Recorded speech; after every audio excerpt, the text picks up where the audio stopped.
આગળ વાત રાજકોટની કરીએ તો રાજકોટમાં શાળાઓમાં રમવા માટે મેદાન જ નથી। મવડી વિસ્તારની જમશેદજી ટાટા શાળામાં પણ મેદાન નથી। શાળામાં આજથી બેગલેસ દિવસની ઉજવણી કરવામાં આવી, શરૂઆત કરવામાં આવી, પરંતુ મેદાન જ ન હોવાથી પ્રાંગણમાં જ બાળકોને રમાડવામાં આવ્યા છે। મોડર્ન શાળાનો કોન્સેપ્ટ માત્ર ગણતરીની શાળાઓમાં જ છે। શાળામાં વ્યાયામ, ચિત્ર અને સંગીતના શિક્ષકનો પણ અભાવ છે। ધોરણ 6 થી 8 માં 3 ક્લાસમાં 83 જેટલા વિદ્યાર્થીઓ અભ્યાસ કરે છે।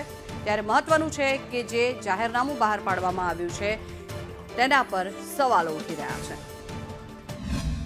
છોકરાઓને ખૂબ જ મજા આવે છે। ટીચર હવે શું કરશો, ટીચર હવે શું કરશો, આના પછી શું કરશો, એટલે આપણે સરસ મજાનો છોકરાઓને મજા આવે છે ને ભાર વગરનું ભણતર લાગે છે। છોકરાઓ બહુ ઉત્સાહમાં છે, બધું બહુ સરસ ચાલે છે। એમાંય જે આ નવો અભિયાન ચાલુ કર્યો છે બેગલેસ, એમાં એક તો પહેલા છોકરાઓ મોબાઈલની બહાર આવી જશે અને એને એમ કહેશું કે છોકરાઓ હવે આવતા શનિવાર આપણે જે પ્રવૃત્તિ કરવાની તમે કાંઈક આઈડિયા આપજો, આપણે શું કરીએ, એટલે છોકરાઓમાંથી નવો આઈડિયા આવશે અને મોબાઈલથી દૂર જશે। રાજ્યભરમાં આજથી સરકારી શાળાઓ અને ગ્રાન્ટેડ શાળાઓની અંદર બેગલેસ ડેની શરૂઆત થઈ છે અને સંદેશ ન્યૂઝ પહોંચ્યું છે શાળા નંબર 81 કે જે તાતા સ્કૂલના નામે ઓળખાય છે। અહીંયા વિદ્યાર્થીઓ વહેલી સવારથી પોતાના અભ્યાસ માટે આવ્યા હતા, પરંતુ પોતાની સાથે એક પણ પ્રકારની શૈક્ષણિક પ્રવૃત્તિ માટેની જે સ્કૂલ બેગ કે પછી ચોપડો હોય એ લઈને નથી આવ્યા। વિદ્યાર્થીઓને જ પૂછશું કે આજનો દિવસ તેમનો કેવો રહ્યો છે, તેમને કેવું લાગી રહ્યું છે। શું નામ છે આપનું? રામ મુડાસિયા। આજે પહેલી વાર અમે દફતર વગર આવ્યા એટલે મને બહુ સારું લાગે અને આજે અમને ઘણી બધી ગેમો પણ રમાડી હતી। ખૂબ મજા આવી। આજના દિવસ માટે તો બહુ સારું છે અમારા। બહાર રમ્યા છો કે ક્લાસરૂમમાં જ રમ્યા તમે? ક્લાસરૂમમાં જ, પણ બહાર કરતાં સારી મજા છે અંદર। આ ક્લાસરૂમની અંદર પણ તમે જોઈ શકો છો કે શિક્ષકો દ્વારા અલગ અલગ ગેમ રમાડવા માટેના આયોજનો કરાયા છે।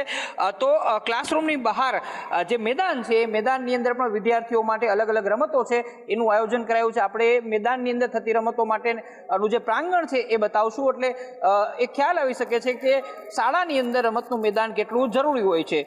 સામાન્ય રૂપથી દરેક શાળાની અંદર રમતગમત માટેના મેદાનો હોય છે, પરંતુ આ પ્રકારે જે સરકારી શાળા છે તેની અંદર જે મોટું મેદાન હોવું જોઈએ એ મોટું મેદાન નથી। અહીંયા નાના મેદાનની અંદર થોડા સમય પહેલા જ જે વિદ્યાર્થીઓ આવ્યા હતા તેમને અલગ અલગ રમતો રમાડવામાં આવી હતી। મ્યુઝિકલ ચેર અને મ્યુઝિકલ રાઉન્ડની રમતો રમાડવામાં આવી હતી। વિદ્યાર્થીઓ ખુશ છે કે એક દિવસ માટે તેમને સ્કૂલ બેગ અને કોઈ પણ પ્રકારના ભણતર અભ્યાસ વગર માત્ર અલગ અલગ પ્રકારની રમતોને મનોરંજનની સાથે જ્ઞાન પીરસવામાં આવ્યું, તેનાથી તેઓ ખુશખુશાલ છે। પરંતુ આ પ્રકારની વ્યવસ્થા કાયમ માટે રહે અને એનો અમલ થાય, સાથે જ વિદ્યાર્થીઓને રમવા માટેના જે મેદાનો છે એ પણ સ્કૂલોની અંદર ઉપલબ્ધ થાય તો ચોક્કસ વિદ્યાર્થીઓનો સર્વાંગી વિકાસ થઈ શકે તેમ છે।